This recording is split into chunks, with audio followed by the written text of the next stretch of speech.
Well, welcome to the car OR today. What are we doing? We're doing the transmission replacement, not doing a flush. Already drained it out of the pan, took 5.5 quarts out. Got a solid striker, Pulsevac, or Interpulse, striker Interpulse that came off a field of a case that got set up and canned because the case got canceled, so I brought this home once upon a time and figured I'd find something else to do with it. Well, I have. So, battery operated, pumps on this end. Just cut a piece of tubing, remove the nozzle. So, I'm going to tee this in to the inbound transmission line. This is just the connecting hose. I did not take it off. It was hard. Didn't need to. Because this fits into the inner diameter of that hose. And on the from the transmission, this is going to the transmission. From the transmission, this is a little transmission cooler. I have the suction side of this Interpulse, excuse me.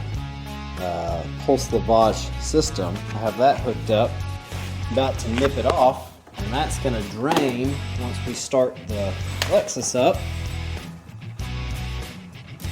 And that's going to get put in our jug so we know how much fluid is coming out.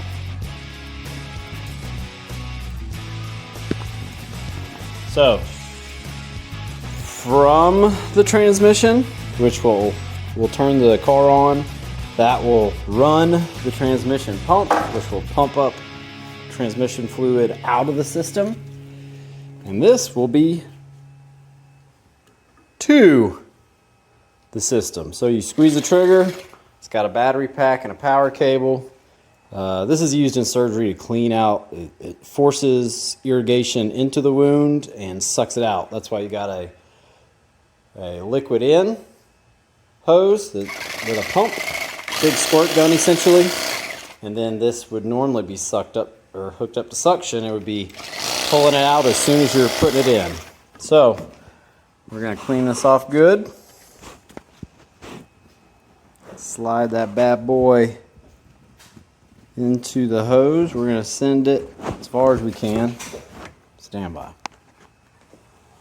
So what I did, needed 2 hands. I got some pliers to relieve the pressure on this clamp because it wasn't letting the hose inside past it. So it's actually held in there quite nicely. I just cut a section of hose off and slid it over this. So the game plan is to put the pickup end inside of this gallon of transmission fluid. And we're going to send it. Let's see what we got. All right. Wish us luck. Gonna pull our trigger. Get our pump going. And see transmission fluid. Yep. It's flowing. It might be too thick. Sure hope not. No. It's going, y'all. Yes, sir.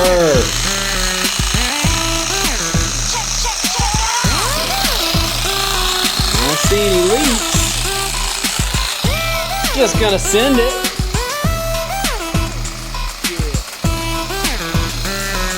Well, I appreciate whatever hospital trashed this case. This is gonna end up in the trash. Normally it's only good for 8 AA batteries that are in that thing. Not today. Alright. We're going to be doing this, so I'll pause it and join y'all back in a second. Alright, we're still on the first gallon. We're moving along. Forgot to mention, as y'all can see here, we have an old tray wrap. So we have a front bumper that is painted, draped in the non-sterile and non-proper fashion, because you don't really want transmission fluid getting on your paint. It's not ideal. I moved the jug up a little bit, try and have gravity help us. I don't know how much it's meantime, we have Emerson taking every screw bit out of my toolkit, and who knows what? Definitely won't find those again. Pause y'all again.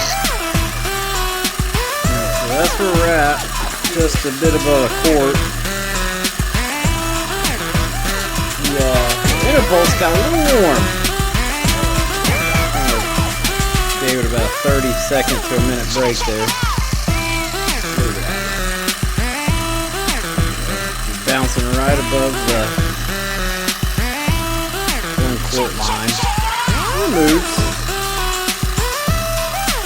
So we're getting close to the end of this one.